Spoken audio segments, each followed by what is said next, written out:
Ladies and gentlemen, if you weren't awake, I've got you covered because anytime you need a little bit of a pep, I'll play my intro because I love it. Oh my gosh. How are you tonight? I'm so honored. So it's funny because I've talked to a lot of booktubers multiple times, and we'll kind of get into it, were an inspiration along with a few other people for me to actually be here. So I'm so glad that you're here tonight. Josh from Red Fairy Books, how are you tonight, my friend? I'm great, and I'm honored. Thank you for the nice words. Yeah, it's funny because we all start somewhere, and we all have our inspirations, and Yeah, to know that like I'm even part of somebody's. I mean, it's kind of staggering given how small my channel was for such a long time. But hey, I'm just happy to be here to chat about books. I mean, that's why we're all here. We love to read, and it's such a cool thing to find this community, of it is. great readers all across the country and all across the world. So It's something that I had no idea that I would be doing this when I started. It's like I'll do some reviews, this and that, and it's become something of a whole nother monster that I really didn't have control of. It was more like the passion led it where it did. yeah. And I just really enjoy talking to people. I did not know that's where my heart was, but it is. Yeah. So it's really cool to see it kind of naturally go. For every booktuber, you see a start, and then you see where that natural road takes everybody. Yeah. And I think Yeah. that's such a unique and inspiring thing. So, Yeah, because there's room for all of us, and we all have kind of just the things that we like to do with our channels. And I think that's what's really cool is just how unique everybody's channel is. absolutely. And I don't think that there's ever going to be two channels exactly alike. And I think that's something that is so cool. Shout out to everybody that is over here in the chat. Ithra, oh my gosh, you know how I feel about you. I love everything that you put out about the audiobooks that you're and she just started her own channel. Tell me if I'm wrong, but the title of the channel is Library on Legs. You're a horse lover. You are one with the equine. I hope I'm saying that right, the equine. And so I think horses are some of the most majestic creatures out there. I mean, there's no way that I can look at a horse or and just not feel awe. They're huge. They're nothing but muscle. Huge. And don't get behind them because they will kick the living crap out of you. Absolutely. Yo, Montague, what's up, my brother? Hey, that's you. Hey, that's me. Tim, what's going on, man? Happy Sunday. Heidi, hello, Heidi. Thank you for being here. Jim, fear the beard. Fear the beard. Oh, what's going on, Brian Anderson? What's going on, brother? I every time I see that epic picture he's got, the beard, the Harley. I'm assuming it's a Harley. So kind of, since we haven't, it's funny, we haven't talked before. And again, it's crazy because you are one of the people who are the reasons that I'm here. So I'm going to start a little bit different than I normally do. Tell us about your channel. We all know the name, but start with the name and how long you've been doing it and why you kind of did it. What inspired you to talk about books? Gotcha. So, my channel's Red Fury Books. And I guess this is, I think I've had the channel about 3.5 years. I think I started it January of 21, I think is when I started it. And I started it for kind of two reasons. In the pandemic, I'm a musician and a music educator, and lockdown and then the year after the pandemic, there was really a creative void in my life because I wasn't able to make music with others. And so that was part of it. I was just trying to find a creative outlet.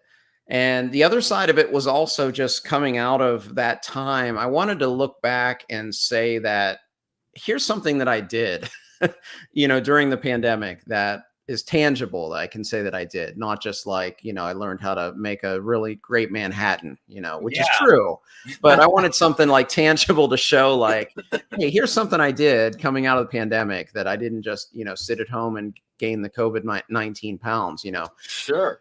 But, and it just kind of came from that. I didn't expect to still be doing it, to be honest. I thought that I would do it for maybe 6 months. And then when kind of my job and my life was back to normal, that I would let it fall. But I just found that I enjoyed the creativity of it. I found that I was getting better at it, the reviews and everything. And I just kept going. And it was a little bit after that, the channel finally started to grow. My channel was the smallest forever. And then when it started to grow and I started to interact more with the community, it just became even more just meaningful to me. So, it's That's just amazing. something that I just love doing at this point. It's such a fun hobby, and just I love the interaction. Like we're doing tonight. It's the first time we've talked, and I love that the first time, the second time, the ninth time that I talk with people. It's just so cool. It is. Because again, like I have friends that love books, but do they love the same books? Do we get to talk about books all the time? No. So I have all these friends across the country and across the world that we can just discuss literature. And it's such a cool thing. It is. Two things. The first thing is you say I don't know. So there's a glitch going on. I keep pulling that comment up. As much as I love you, Brian, we've got your comment. For some reason, it keeps popping up. So if it keeps popping up, I'm not doing that. But again, hella love, Brian. So you're a music guy. You teach music. So what specifically? I'm a high school orchestra director. I love that. So there was a pivotal point in my life where I started band, and there's not many things in my life I'm good at. I'm very good at playing percussion. And I have a passion for percussion. I love playing the drums. I love the bells, and I love cymbals. More so I'm a set guy anymore. I play a drum set. Yeah. But I really enjoyed the snare. And if I would have kept going with it, the toms, you see the incredible tom players that are marching down festivals or the football games. But that's what I did instead. There was a time where the band teacher came to me and my football coach. I was like, hey, you have to do one or the other. You can't do both. And I did choose football. And as a 6'5", 295-pound guy, I feel like most people would understand that. Yeah, absolutely. It's a shame that you had to choose, though. It is. Yeah, it was a very hard decision. But I choose music in my adult life now. I don't play football anymore, obviously, but music is huge for me. And I found that it's very similar to reading, like in so many ways. It gives me that outlet. It gives me a way to talk to people. Even if you kind of brought up a minute ago that you get to talk to people about books that you like or dislike or differ the opinion from. I honestly think I've learned more when I differ from people. What's been your opinion with that? If I love a book and somebody's like, I just didn't like this part about it, it makes me think. Now that doesn't change my opinion, but I get to kind of look through the eyes of somebody else. I think in general, just any discussion, I feel like I learn. I was in a book club before. I live in Austin, Texas now, but I was in Dallas for 15 years. And before I moved here, I was in a book club that we got together about every 4 to 6 weeks. And I always found, even if it was books I hated or loved, or, the group consensus was always quite different, I always learned just through the discussion.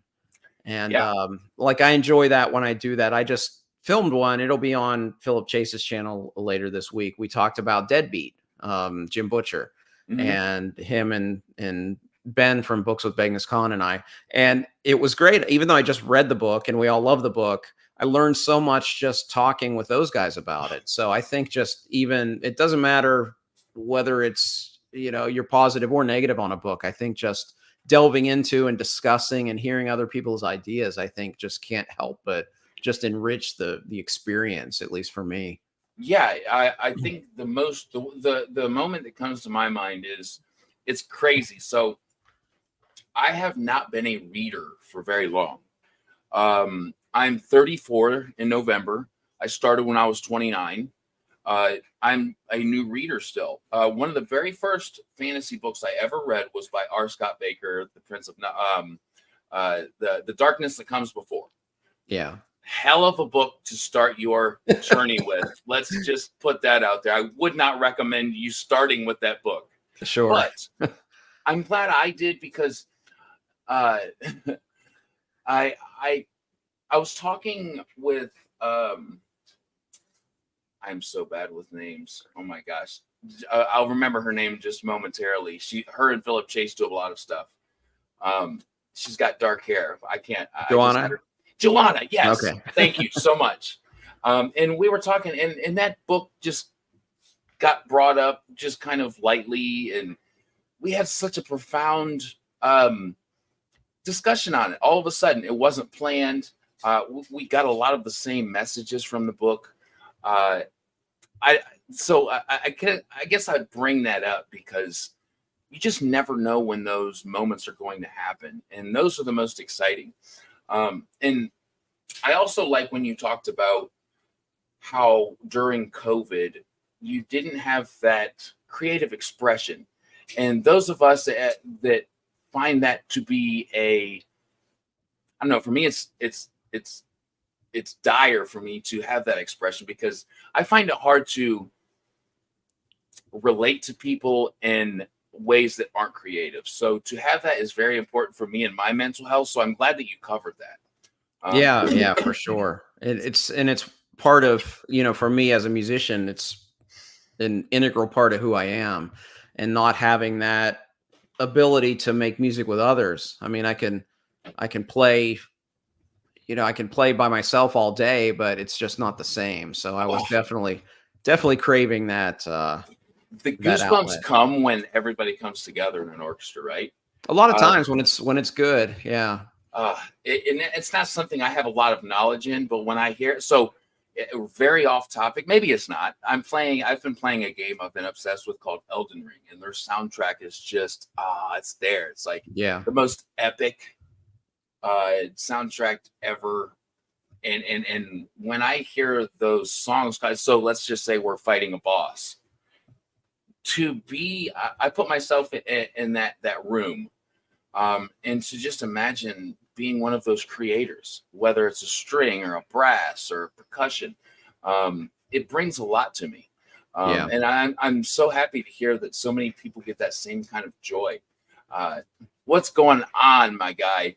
Josh is an amazing person. Yeah, absolutely. And Andy's going to be on my channel Thursday night, and because we're going to talk about the crimes of Rooker Flynn. So yes, I'm not finished with it yet.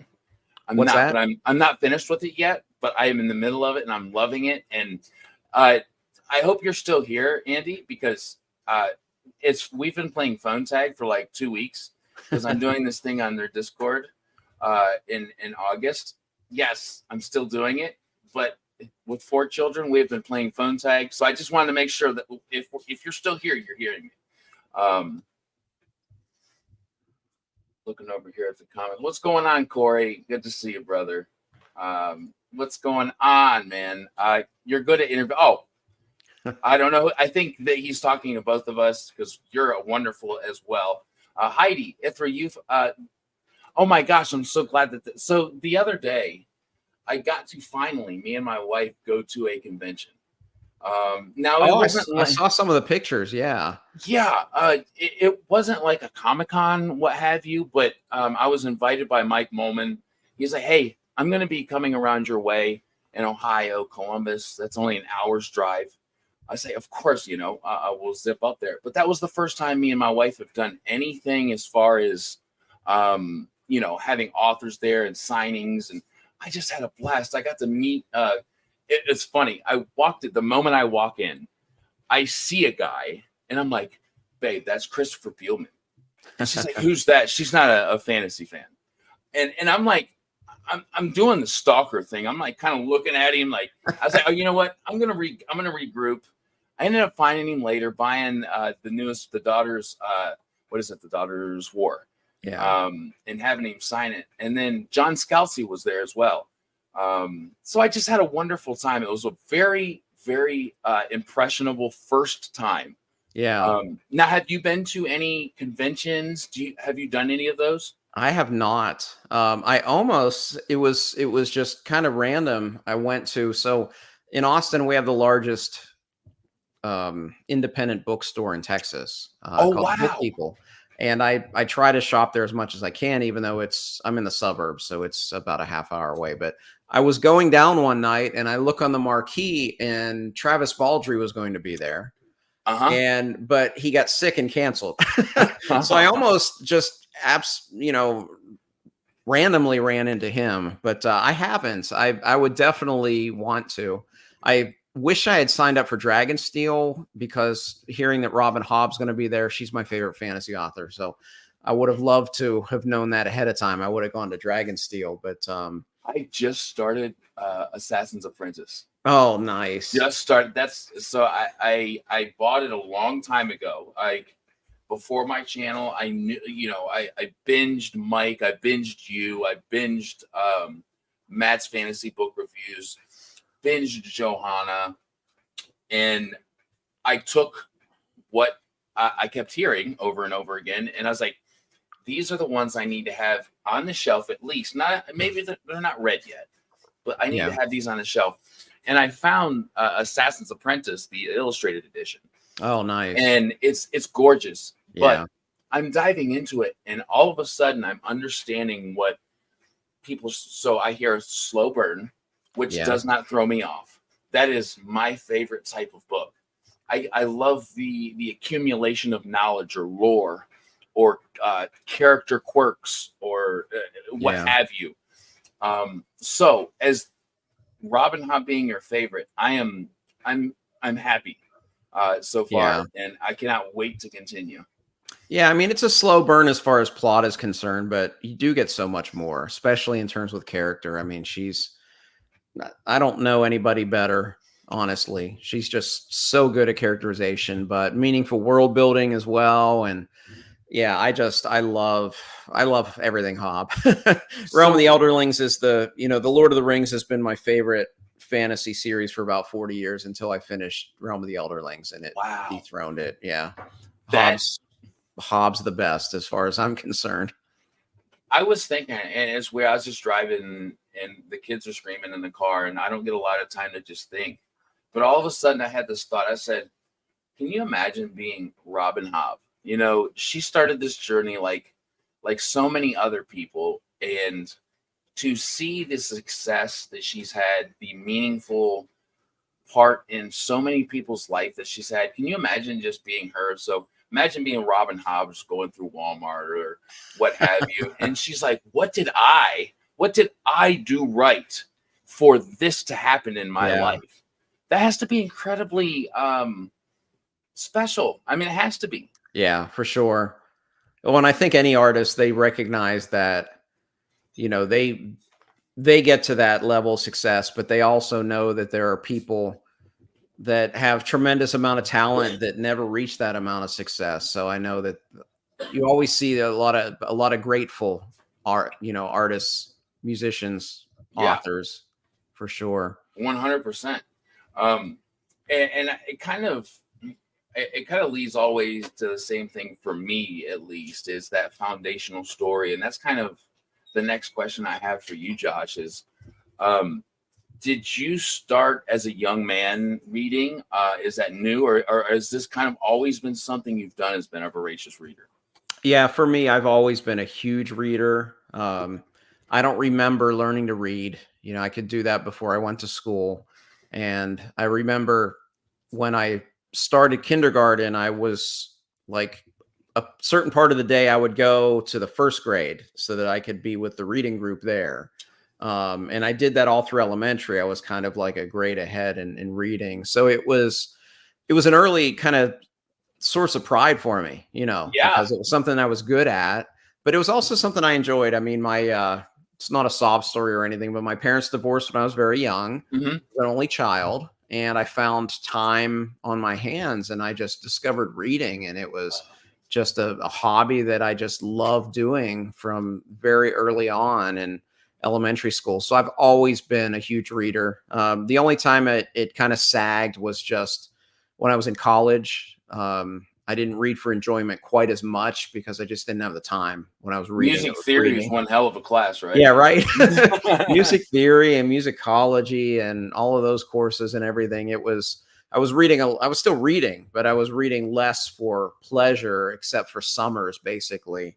But yeah, it's always been something that I do, and it's not a conscious thing. Like I always say, people say, how much do you read? Like, I read 100 books each of the last 3 or 4 years. And it's not like I consciously set to do that. It's just every night my nose is in a book before I go to bed. So, I think that's a great point, by the way. Like, I think so many people, and including myself, until I kind of thought it over and made it a more natural process, like what you just said. Like, I think too many people put that constraint on. At least I found myself doing that. Hey, I need to read this number of books.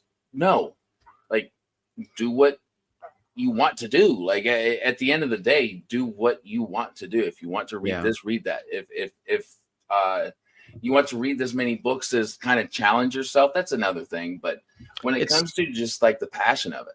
Yeah. And it's tough on our platform sometimes because some of the people in the Booktube community read, well, it seems like a book a day. Oh yeah. Some people are reading, and a lot of people say I read a lot, and I do. I mean, 100 books a year is a lot. Yeah, it is. But it's not like I set my, the Goodreads, you set your reading goal. I set my goal at 80 because I'm not looking to read 100 books, and it just kind of happens because I love to read, and I don't have reading slumps. I'm lucky in that regard. Oh wow, that's great. So why do you think that is? I think for me, it's because I read so many genres. Like last month, I just posted my video today, my June wrap up, and I did read 13 books in June, and that's part of that. I'm not working now; I'm off for the summer. But I read 13 books across 6 genres. So for me, the mixing up the genres keeps things really fresh. When I go from like a big chunker of an epic fantasy, and then I pick up a fast-paced crime thriller, it's a totally different manner of storytelling, and it gives me a totally different kind of just intellectual stimulus, and it just keeps it fresh for me. So I've never experienced a reading slump. So I think the reason is just that I dip in and out of genres so often. I see a lot of couples, and this was kind of like a source of, for my wife, like a source of maybe some self-confidence discrepancies, if you will. Like, she felt bad that she wasn't into fantasy or sci-fi. And I'm like, why, dude? Like, my wife has read Lonesome Dove. She's read Streets of Laredo, which are huge and phenomenal books. I've heard so many booktubers say Lonesome Dove's amazing.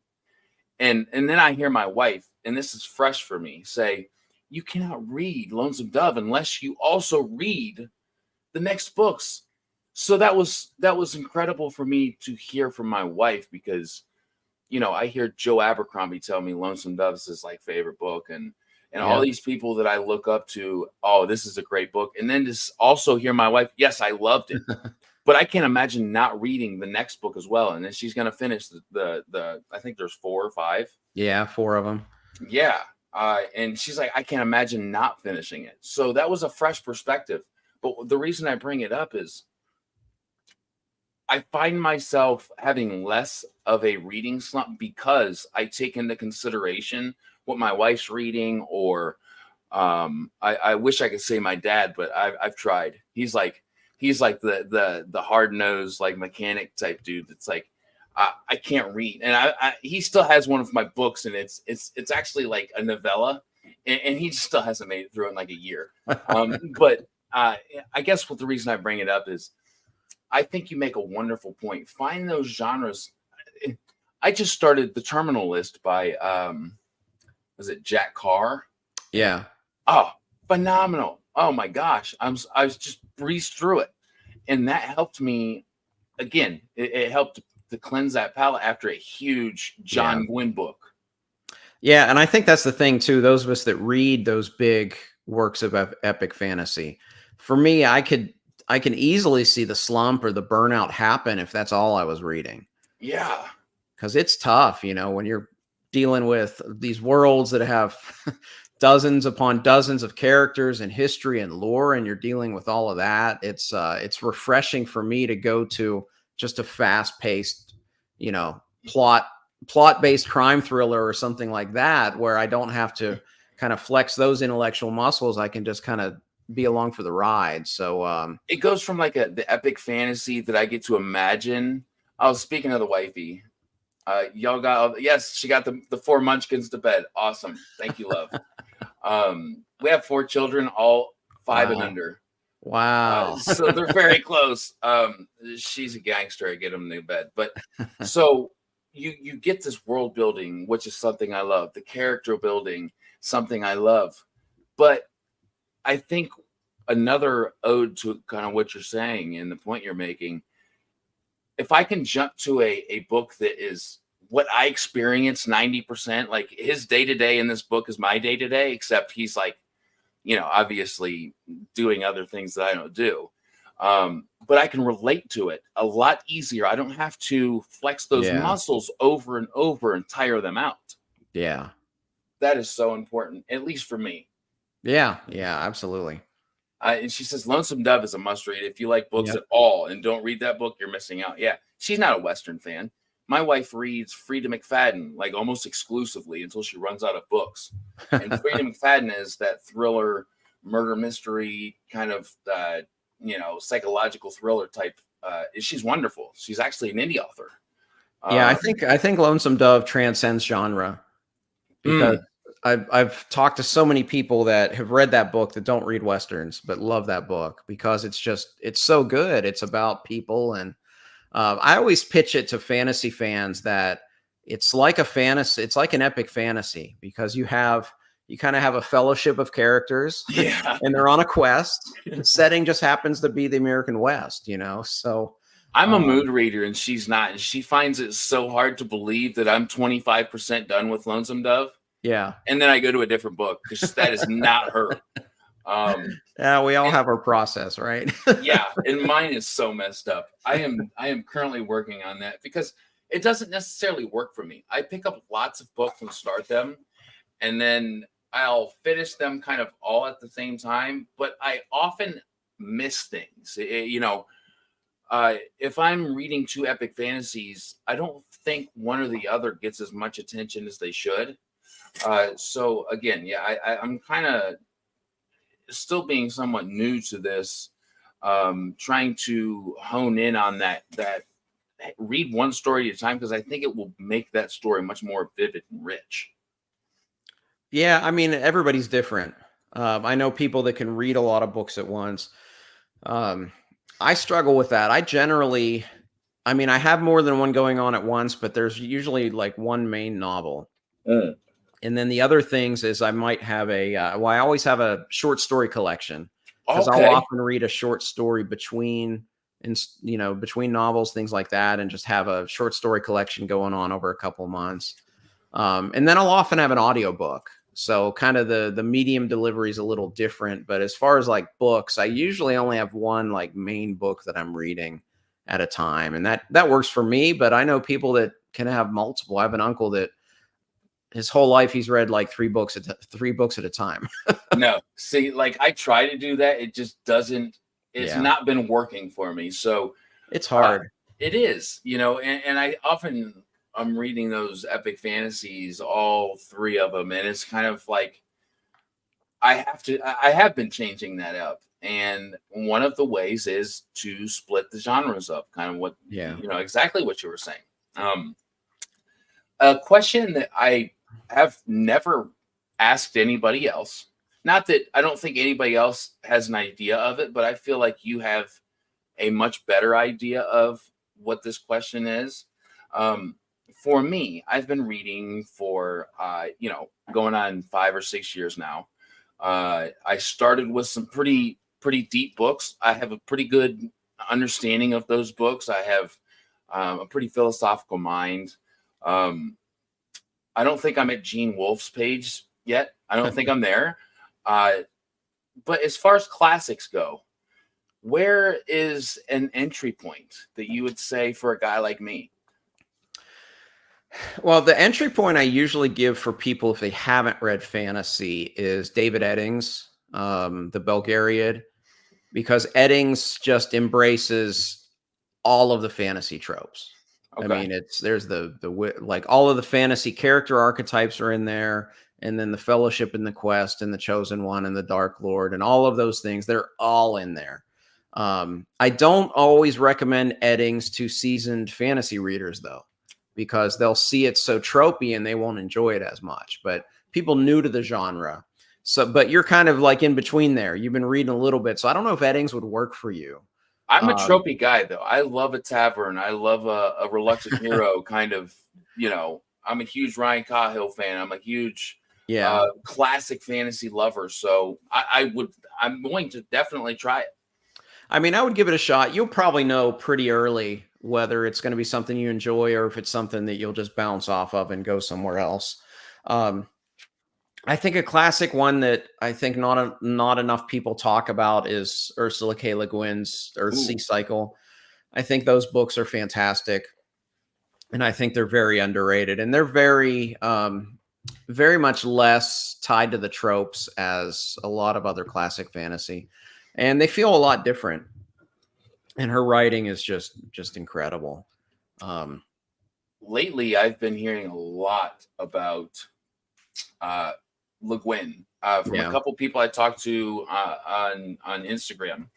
And it was kind of like, hey, what are you reading? Okay, this is what I'm reading. Oh, I would highly suggest Le Guin because I had a similar journey as far as fantasy goes, and I went to her and highly enjoyed it.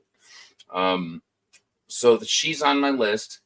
David Eddings is a name that I've heard. And you'll know early if he's going to work for you or not.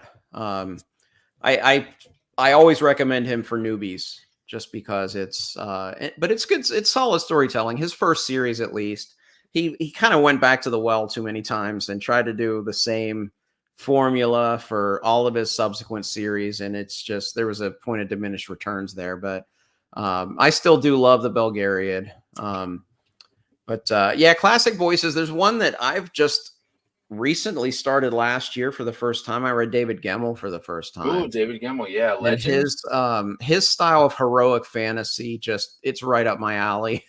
I mean, I think he started in the mid '80s, I think, and I've read 4 of his so far. And his Journey Saga was his first kind of series, and I really enjoy his writing quite a bit, and they read fast. Okay. Those are pretty fast reads. They're all like, I don't know, 300 pages. And most people start with Legend, which I think is perfect entry point. But okay. Yeah, he's another classic voice, but he's one I wish I had discovered back then because I would have loved him back then. Kind of like when you first, started your epic fantasy voyage. Yeah, I mean, I read a lot of things that I've come back to as an adult that didn't work as well for me. Like, I don't want to talk bad about authors, but for me, Terry Brooks worked as a kid. He didn't work for me as an adult. He had a spot in your story, though. Yeah. I mean, very, very, very important read to me at the time. But like some of the Dragonlance stuff I read as a kid, as I read them as an adult, they seemed a lot more formulaic and less interesting to me. But well, we naturally, I think, grow even if we start. So actually, he's in the chat. I'm gonna throw him up here. Let me find him real quick. He sent me the Redwall. I haven't read those, but a lot of people talk about those. Michael Schultz, he out of the blue just sent. He's like, look, I know you have young kids. These were incredibly inspiring to me. Me not having read them gives me an opportunity to experience and give my kids. So let's just say, I've started the first one and I'm really digging it, honestly. Yeah. But I can also give my kids that, and I've tried. I like my kids are still very young, and it's definitely not. I've tried the Hobbit too many times to even like. They're Yeah. not that old yet, so. Yeah. But I have that want to. My wife's like, "Come on, look, like I know you love this thing, like, but you're going too quick." But I'm very excited. So definitely more so for the Redwall for a little bit of an earlier read. Yeah. Um, Well, and of but course, Harry Potter will be great. You know, oh, you can experience that with your kids too. that is, starting 4 or 5 years ago, actually reading, every day. I didn't think I had a lot of inspirations as a kid, but I did. Harry Potter is my generation. I was born in 1990. I remember my third grade Miss Cuvion, reading the first three books, and it was very much an influence on my life. Yeah. And it's incredible to kind of look back and say I was always a fan, even when I didn't recognize I was a fan. Yeah.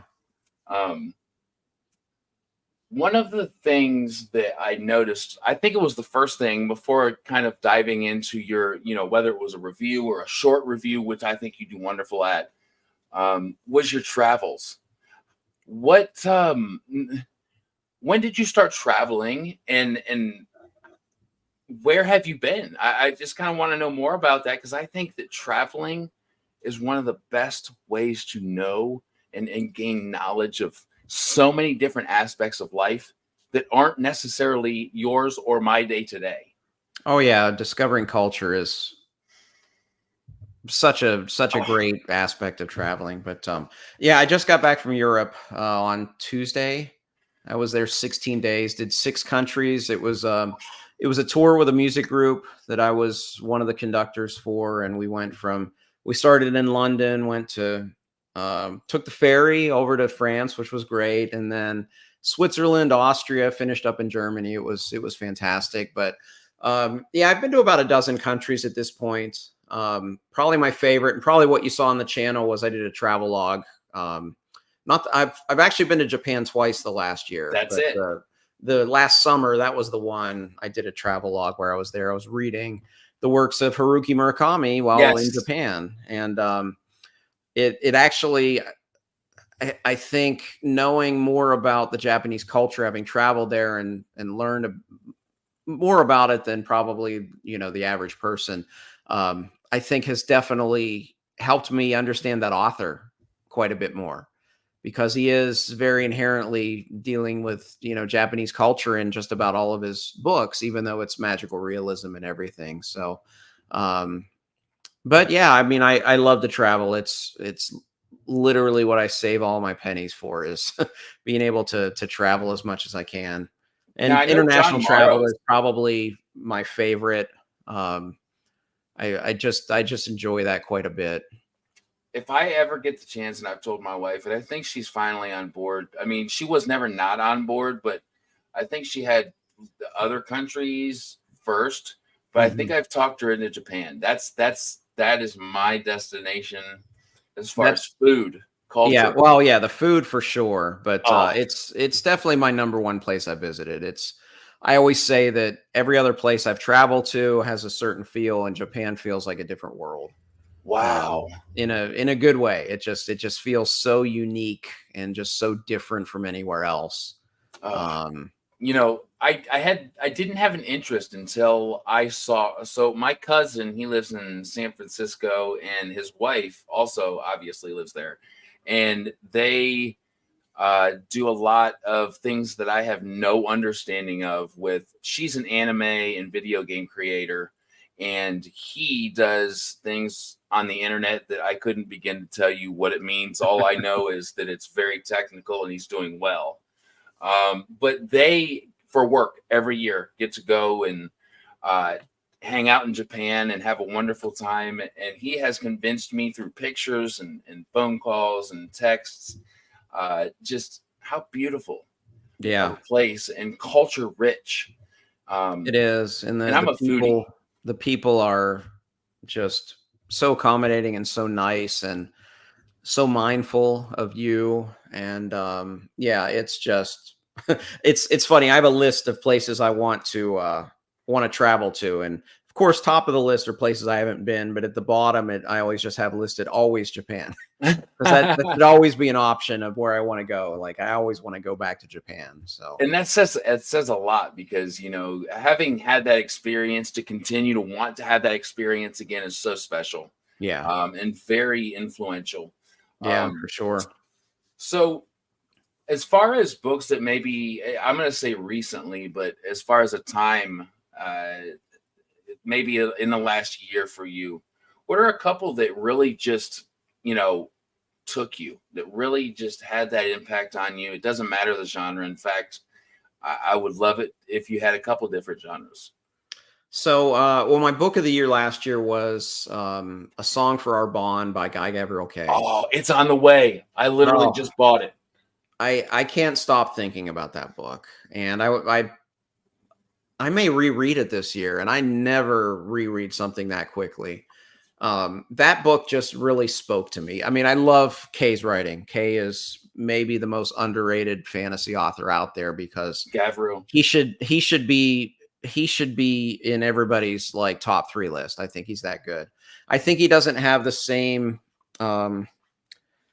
popularity because he never wrote a big fantasy series. He wrote just all these standalone novels, but he does everything well. I mean, really, like plot, character, setting, theme, prose style. I mean, he can do it all. And that book spoke to me deeply because there's a musical tie-in. I mean, it's in the title, A Song for Our Bond, and it's about the troubadours in France. And part of it, well, in the world that's based off of France, he bases his worlds off of kind of eras and areas in Earth's past. But it really spoke to me because the musical tie-in, and it was just so superbly done in the text. And then it almost made me nostalgic, because I know my very first steps as a musician, when I went to music school, I learned about the troubadours. It's part of my first music history courses. So I adore that book. That is just I am one of my favorites. I haven't done my favorite books ever list. It's probably it's in the pipeline, but even though that's a new one, that's definitely in my top 10 of all time. If not, it's if you just a can matter say of how that high a it book is. like that hasn't like sat and like steeped, if you can say that about a book that you've recently read, that's special. Yeah. It really is. I love the book. I still think about it just about every day, just different aspects of it. It just really touched me individually. And GGK is an author that I want to read everything, but I'm purposely kind of like going slow because I don't want to run out. So I bought Tagana. I have not read it yet. Yeah, I read Tagana a few months ago. What did you think of it? So I've read 5 by him so far. And although I'll say Tagana is my 5th favorite, I can still say favorite because he's great. I don't think it's as strong as the other ones I read, but it's still like a 9 out of 10. Wow. Yeah, he does everything so well. And he's just an author I love. So that's one that's really, really stuck with me. Let's see, to pick something from another genre. Oh, Japan tie-in. My book of the year, a couple years. Well, I don't know if it was book of the year. It was up there. It was Shogun, James Clavell. And I'm reading he wrote 6 books that are the Asian saga. And I really enjoy them. The thing I loved about Shogun is the cross-cultural connection between the Japanese and the Europeans. And I really enjoy that because I just love seeing people learn. I guess it's part of me as a teacher and part of me as an individual. I love to learn. So seeing it through characters' eyes are always gratifying to me. When somebody's eyes light up at a fact or an event in history, I'm not a teacher, but I can relate, whether it's me talking to my wife about something I'm super passionate about. When I see that passion in their eyes that I have, there's something that you'll always remember about that moment, right? Yes, absolutely. Oh man, it's so special. Yeah, one of my favorite TED Talks is a conductor, and he's doing it. It's basically about music, but he talks about how he knows he is successful is when he's giving a talk or conducting an orchestra, is how many shiny eyes he sees around him. Uh, And it's like, it yeah, that's totally it. I don't know that science will ever be able to explain that look that somebody gets in their eyes when they realize something, Yeah, when they're like, wow, this just touched me in a way that I had no idea it would. yeah, And that is incredibly special. And I think that I'll always shout from the rooftop about teachers, because people like you bring that to people, man. So I think you're doing wonderful stuff.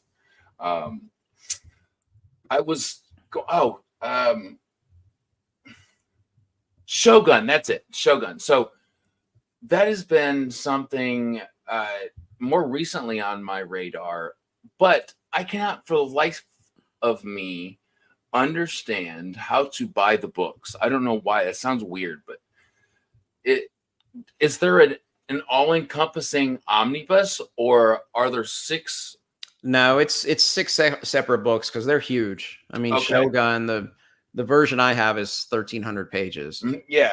I got that beautiful leather one before it sold out. The one, yeah, I know which one you're talking about. But yeah, they're all big except the one I'm buddy reading the next one in the series with Kyle and Alan next month. We're doing King Rat, and that's the short one. That one's like 450 pages, but yeah, most of them they're pretty chunky.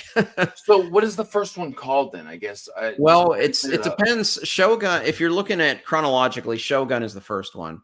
Okay. But if you look at the way he wrote them, the first one he wrote is King Rat, which I'm reading next. But I like to do like publication order. You know what yeah, I I mean? mean that's always a solid choice. So that would be King Rat would be the first one Okay. that he wrote. And That's informational, because I've went to go buy Shogun just because, well, that culture again is something that is something I very much want to know more about. yeah.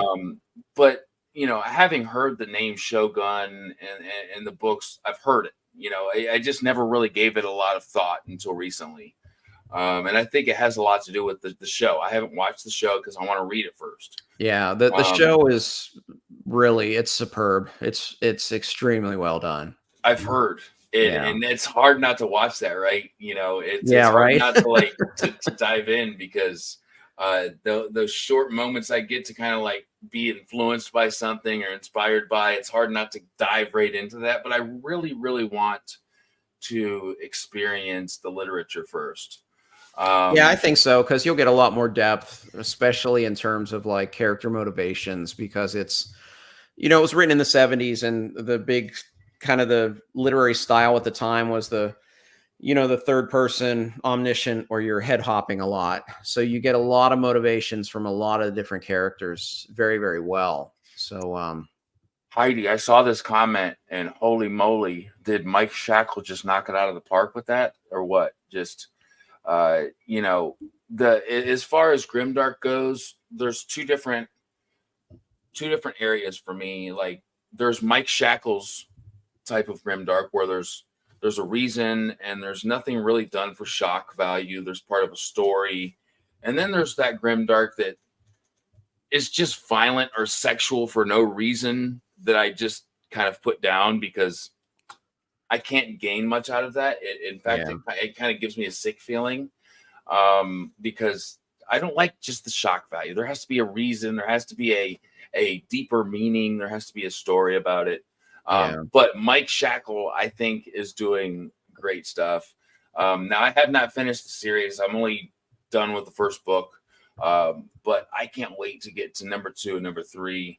I think he's doing wonderful things. So thank you for bringing that up.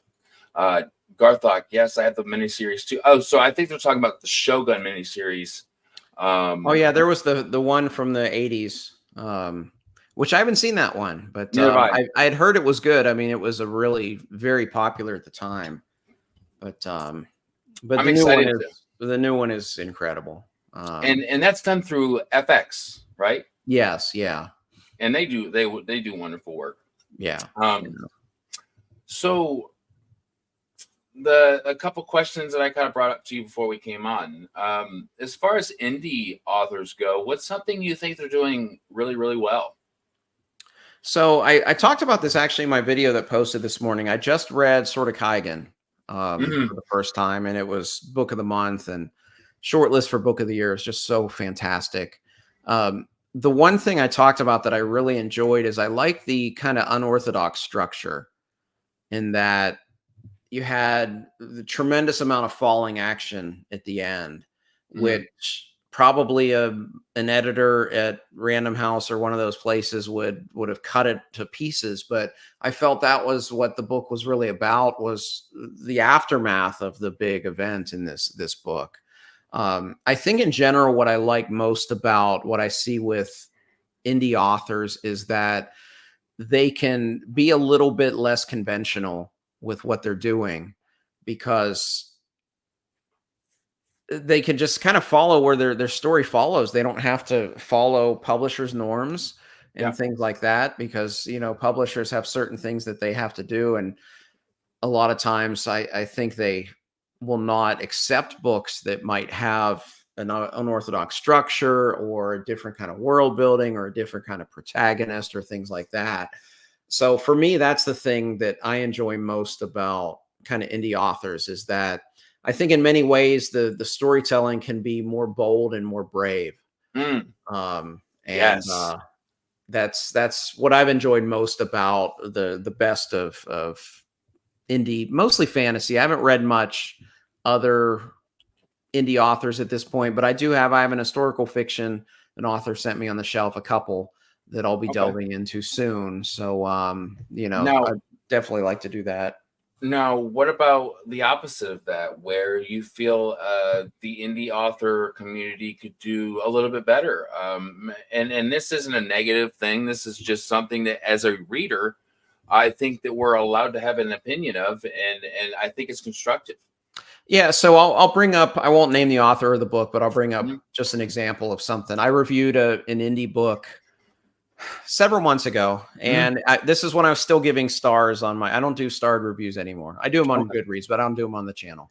I try to let just what I say kind of stand. And indie book, I gave it a 2-star out of 5. But what I talked about is I felt that structurally it had problems. And I talked about very concretely what I thought the problems were and how it could be improved.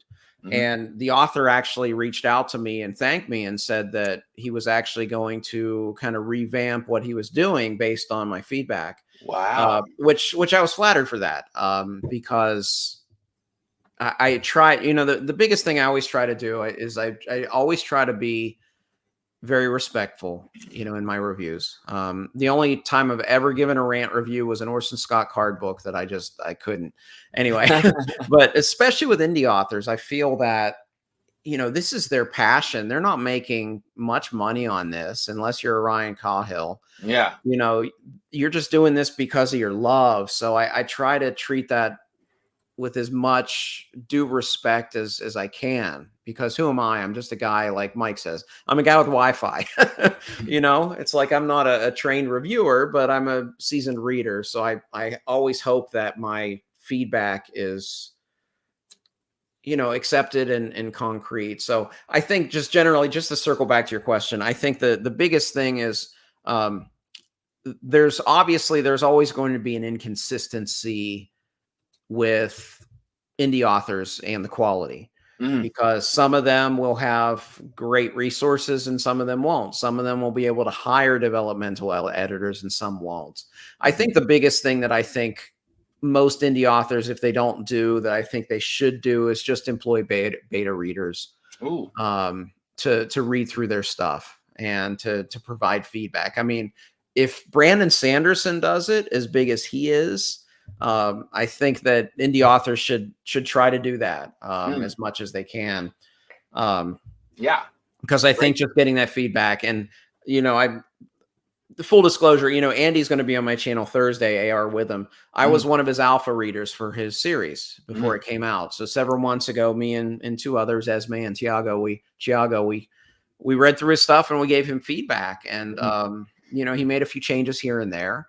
And I think that process I think is a good one. It is. You know, because I think that a lot of times, I know as a musician, it's to give a parallel. Like if I'm gearing up for a big concert, I will often bring in somebody else when I'm getting close to the concert to just have some different ears in the room. Okay. Because I won't know, because I'm so close to it. Yes. That I only hear like what's wrong with it, or I only hear what's good here and what's bad here, and I need to kind of fresh set of ears. And I think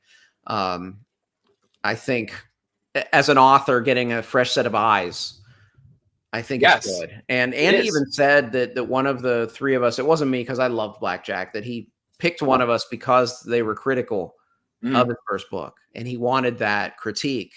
As That's an extremely brave of you, Andy. Yeah, I agree. But I think, you know, if you're an artist, that's what you want. It is.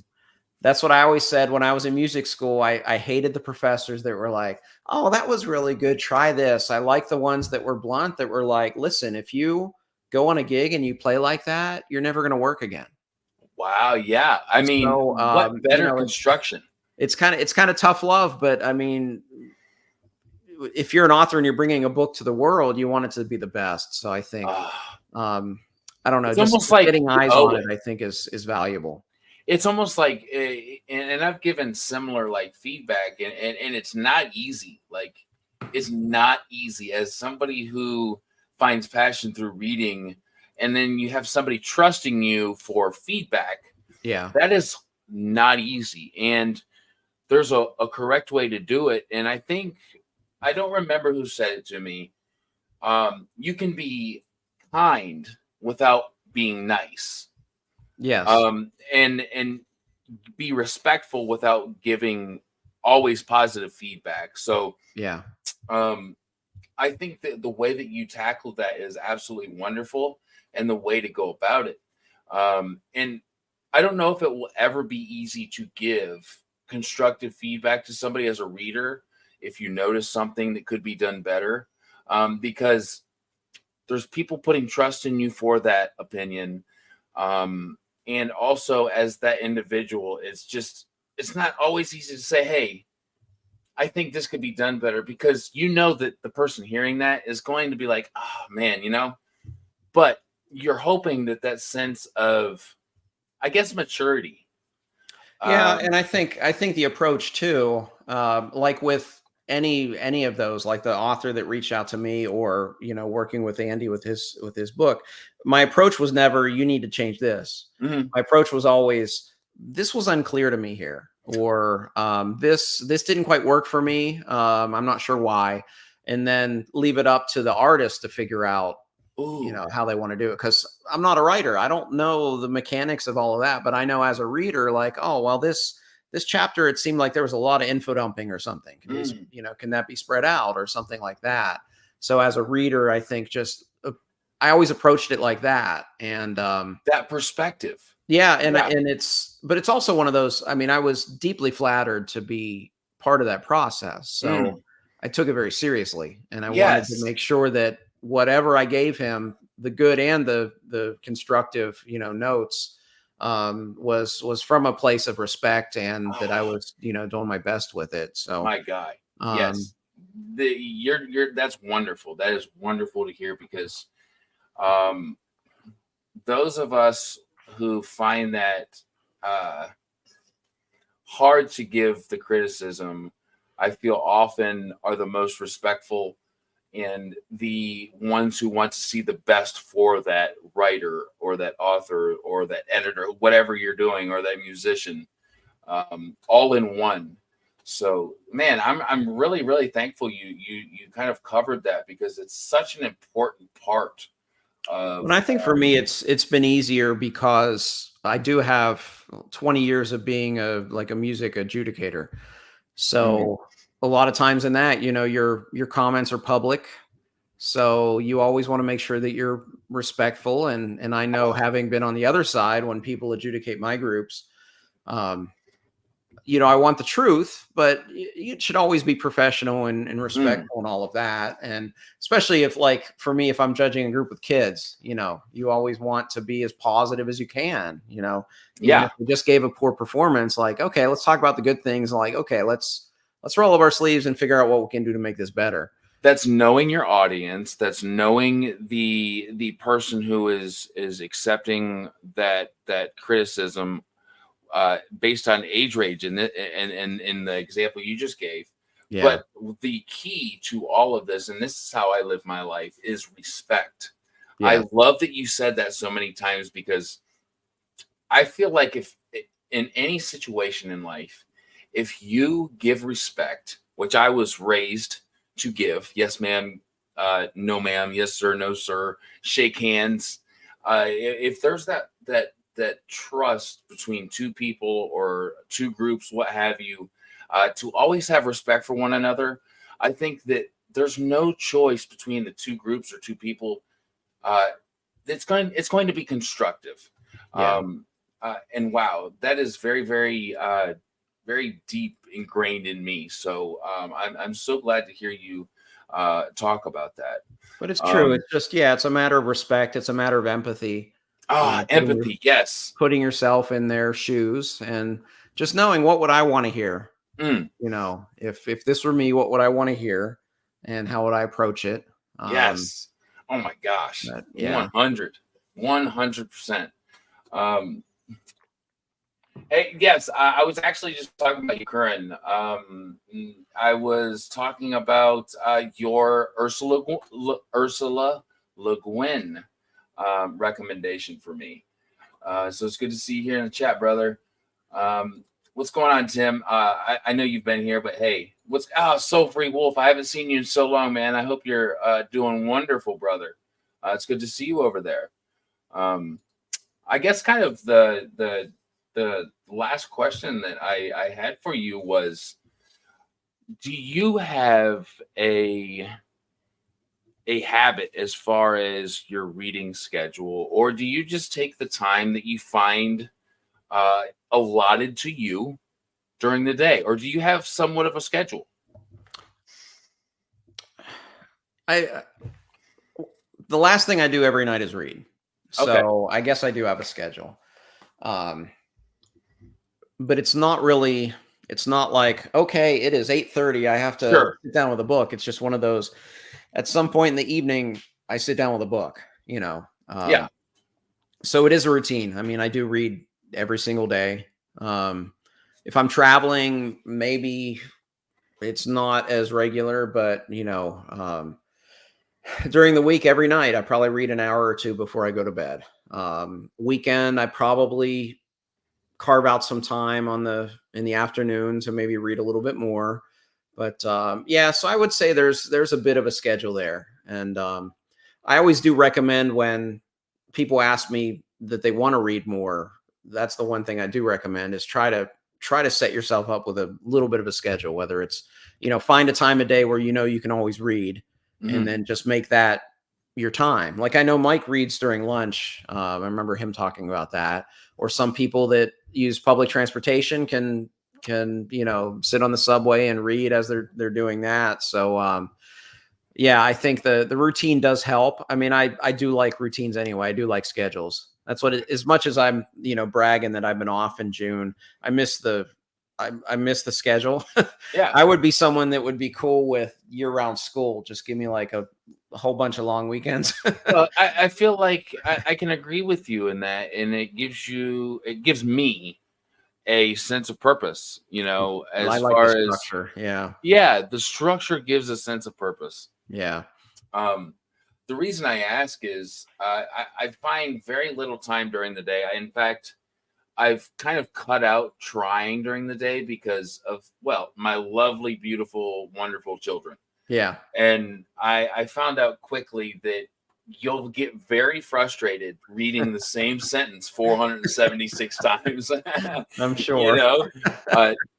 And that, it comes naturally with resentment. And then you're like, hold on, I have to change some things because this is nobody's fault but mine. So I can agree with your word of routine. After this, what I'm going to do is going to go read. And that's Yeah. really the time of the day / night. I know for a fact I can read. And that's really the only time I try. And I Yeah. do the audiobook. I do immersion read. Sometimes I'll just read the physical or the ebook. It kind of just depends on my mood. So Yeah. I have to say, Josh, this has been everything plus more that I expected it to be. So I just wanted to thank you, man, for hanging out on the channel for a little bit, because you've given me a lot of insight to so many different topics, and just thank you, man. Hey, thanks for having me. It's been great. Yeah, I know we've like circled each other in the Life. the spheres here and there, but yeah, I'm glad to have come on. And like I said, this is one of the coolest things about what we do, is just meeting readers from all over and just connecting through books. It is. And I always tell people, if we've talked for longer than 30 minutes, 45 minutes, it was a natural conversation and it was productive, and I'm just thankful for it. So I will absolutely ask you back on the channel again in the future, and I hope you have an excellent night. I hope that everybody in the chat has an excellent night, morning, afternoon, if you're coming in from other parts of the world. And if you catch the replay, that's even better if you weren't here during the live. So again, Josh, thank you. And we will see you guys very, very soon. Tomorrow, I don't believe I have anything, but who knows, sky's the limit. If I do, I will announce it, and we'll see you next time. Josh, thank you so much. Everybody, look, if you're not subscribed to Red Fury Books, go now, because he does so many. I'll name a couple real quick. Short reviews is something I'm definitely going to do on my, and I'm stealing that from him straight up. I'm telling him. I think that's a wonderful thing. And his books on his videos on classics, excellent. So go check them out, guys. Go sub, and we will see you all next time.